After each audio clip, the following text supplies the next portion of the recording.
मदनपुर नाम के गांव में हरीश अपनी पत्नी रागिनी और 3 साल की बेटी पीहू के साथ रहता था। हरीश शहर से कपड़े लाकर गांव में फेरी लगाकर उन्हें बेचा करता था, लेकिन उसकी हर रोज की कमाई से उसका परिवार केवल 2 वक्त का खाना ही खा पाता था। इसलिए हरीश और उसकी पत्नी रागिनी आने वाले समय के लिए बहुत चिंतित रहने लगे थे। ना जाने आगे आने वाले समय में क्या होगा। मैं हर रोज तो कमाता हूँ, वो पैसे तो हमारी 2 वक्त की रोटी में ही खत्म हो जाते हैं। पीहू भी अब 3 साल की हो गई है, कुछ दिनों में हमें उससे भी स्कूल भेजना होगा। लेकिन सब कुछ ऐसे ही चलता रहा तो मैं कैसे अपनी बेटी को पढ़ा पाऊंगा। हाँ, मैं जानती हूँ जी। इतने पैसों में इतना सब खर्चा करना बहुत ही मुश्किल है। लेकिन अगर आप चाहो तो हमारी ये परेशानी हल हो सकती है। मेरी माँ बचपन से ही मुझे सिलाई करना सिखाती थी। मैं बहुत अच्छे और डिजाइनर कपड़े सिल सकती हूँ। अगर आपको कोई एतराज ना हो तो क्या मैं सिलाई करना शुरू कर सकती हूँ? वैसे भी हमारी शादी में माँ ने मुझे एक सिलाई मशीन तो दी ही थी ना। मैं आसानी से कपड़े सिलकर घर का खर्च में आपका हाथ बटा लूंगी। कह तो तुम ठीक रही हो रागिनी, लेकिन क्या तुम घर और सिलाई का काम सब कुछ एक साथ संभाल पाओगी? ऊपर से तुम्हें तो पीहू का भी ध्यान रखना होता है, तुम परेशान हो जाओगी। अरे मैं बिल्कुल परेशान नहीं होंगी जी। घर का सारा काम तो मैं सुबह ही निपटा लेती हूँ। और बात रही हमारी पीहू की, तो हमारी बच्ची बहुत समझदार है। वो तो मुझे बिल्कुल भी परेशान नहीं करती।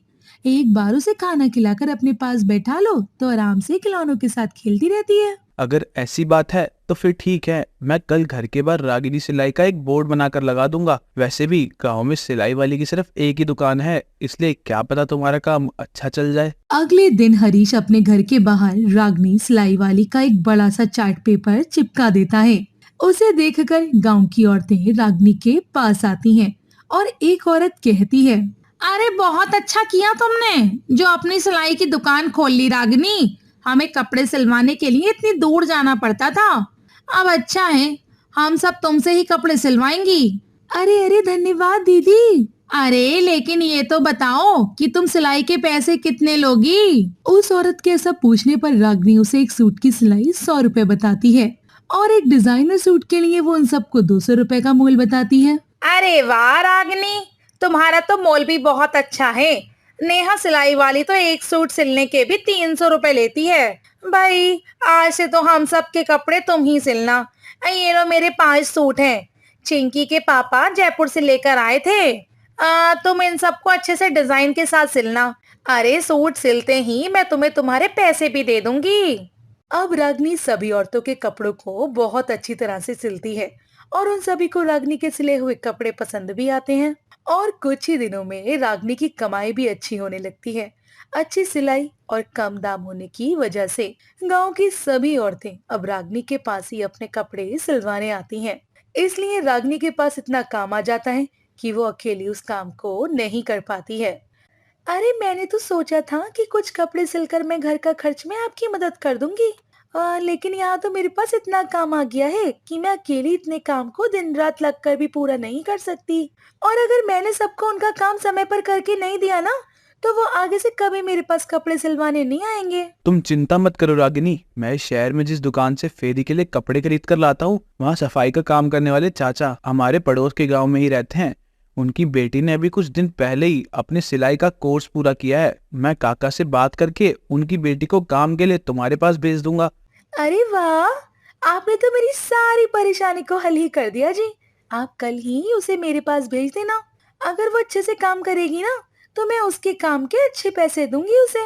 अब हरीश अगले दिन काका से बात करके उनकी बेटी सरिता को रागनी के पास भेज देता है और सरिता रागनी के साथ मिलकर अच्छे से अच्छा अपना काम करती है और रागनी उसे उसकी मेहनत के अच्छे पैसे भी देती है। और देखते ही देखते उनका काम और भी ज्यादा बढ़ने लगता है। इतनी छोटी सी जगह में उन दोनों के लिए इतना सारा काम संभालना बहुत मुश्किल हो जाता है। इसलिए वो एक बड़ी जगह को किराए पर लेकर अपने काम को शुरू करती हैं। लेकिन देखते ही देखते उनका काम और ज्यादा बढ़ने लगता है। अब रागनी सारा काम संभालने के लिए एक बड़ा बुटीक खोल लेती है। वहाँ कुछ लड़कियों को काम पर रख लेती है और कपड़े सिलने के साथ साथ वो अपने बुटीक में डिजाइनर कपड़े बनाकर रेडीमेड कपड़े बेचना भी शुरू कर देती है। रागनी के लिए अब अकेले सब चीजों का हिसाब संभालना बहुत मुश्किल हो जाता है। इसलिए अब हरीश भी उसके साथ मिलकर बुटीक के सामान की खरीदारी और बाकी के काम संभालने लगता है। अपनी मेहनत से कमाए उन पैसों से कुछ ही सालों में रागनी और हरीश अपने पुराने घर को तोड़कर एक नया घर भी बना लेते हैं और अपनी बेटी चिंकी को भी एक अच्छे स्कूल में पढ़ाते हैं। लेकिन न जाने उनके अच्छे चलते काम को अचानक किसी की नजर लग जाती है। एक रात उनके बुटीक में आग लग जाती है, जिसकी वजह से बुटीक में रखा लाखों का सामान जलकर राख हो जाता है। एक ही पल में रागनी और हरीश की सारी मेहनत बर्बाद हो जाती है। उन पर कपड़ों के डीलर्स का भारी कर्ज रह जाता है। वो लोग उनके घर आकर उन्हें परेशान करना शुरू कर देते हैं। ध्यान से सुन लो तुम दोनों, अगर कल तक मुझे मेरे पूरे पैसे नहीं मिले तो तुम्हारे लिए ठीक नहीं होगा। याद रखना, कल मैं अकेला नहीं, पुलिस को अपने साथ लेकर आऊंगा, फिर आराम से 10-12 साल तुम जेल में बैठकर काटना। ये तुम कैसी बात कर रहे हो भैया? हमने हमेशा तुम्हारे सामान के पैसे तुम्हें वक्त से दिए हैं। हम पर आज ये भारी मुसीबत आन पड़ी है तो तुम हमारे साथ ऐसा बर्ताव कर रहे हो। थोड़े दिन रुक जाओ, मैं कहीं ना कहीं से तुम्हारे पैसे लाकर दे दूंगा। मैं तुम जैसे लोगों की इन चिकनी चुपड़ी बातों में नहीं आने वाला। या तो कल सुबह मुझे मेरे पैसे दे देना या जेल जाने के लिए तैयार रहना। इतना कहकर वो डीलर वहां से चला जाता है और कल के कल उस डीलर के पैसे चुकाने के लिए हरीश को मजबूरन अपना घर बेचना पड़ता है। अगले दिन वो ब्याज समेत उसके पैसे चुका कर आता है तो उसकी पत्नी और बच्ची उनके घर बाहर खड़े होते हैं। पैसे न होने के कारण पीहू के स्कूल वाले भी फीस ना भरने की वजह से उसे स्कूल से निकाल देते हैं। हरीश अपने बीवी बच्चों को लेकर वहां से पास वाले गांव में जाता है और बचे हुए कुछ पैसों से एक छोटे से घर को किराए पर लेकर वो उसमें रहने लगते हैं और फिर से उनके दिन पुराने दिनों की तरह बदतर हो जाते हैं। तभी एक दिन गांव में कपड़ों की फेरी लगाते हुए उसे भोलेनाथ का एक प्राचीन मंदिर नजर आता है। वो मंदिर में भगवान के दर्शन करके उन्हें अपनी सारी तकलीफ बताता है। हे भगवान, अपने इन हालातों से मैं बहुत परेशान हो गया हूँ। अब तो आप ही मुझ पर कृपा करें, मुझे कोई रास्ता दिखाइए भगवान। हरीश के इतना कहते ही मंदिर के पुजारी जी उसके पास आते हैं और उसे एक पोटली देते हैं। बेटा, मैंने तुम्हारी सारी बातें सुनी और तुम्हारी बातें सुनकर मैं समझ गया हूँ कि तुम बहुत परेशान हो। इस पोटली को भगवान का आशीर्वाद समझकर अपने पास रख लो, ये तुम्हारे सभी दुखों को दूर कर देगी।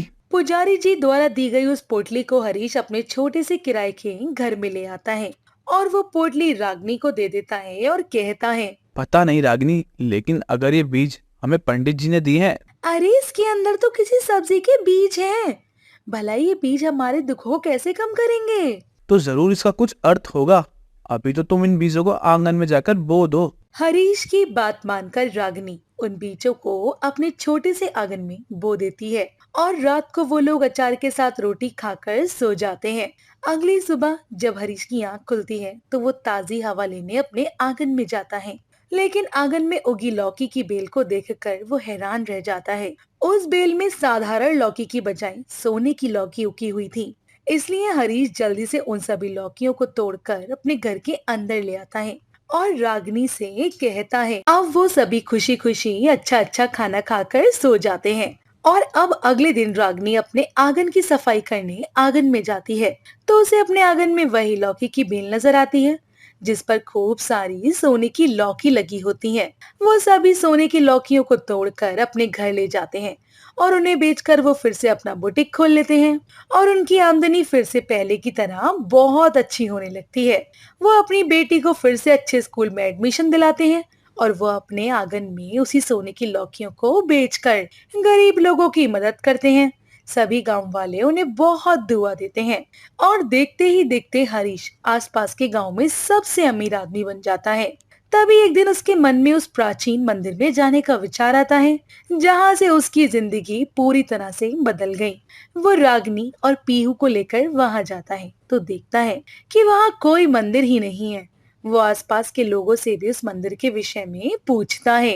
अरे भैया, यहाँ तो कभी कोई मंदिर था ही नहीं, लगता है तुम अपना रास्ता भटक गए हो। अरे हम अपना रास्ता नहीं भटके हैं जी, बल्कि भगवान ने हमें सही रास्ता दिखाया है।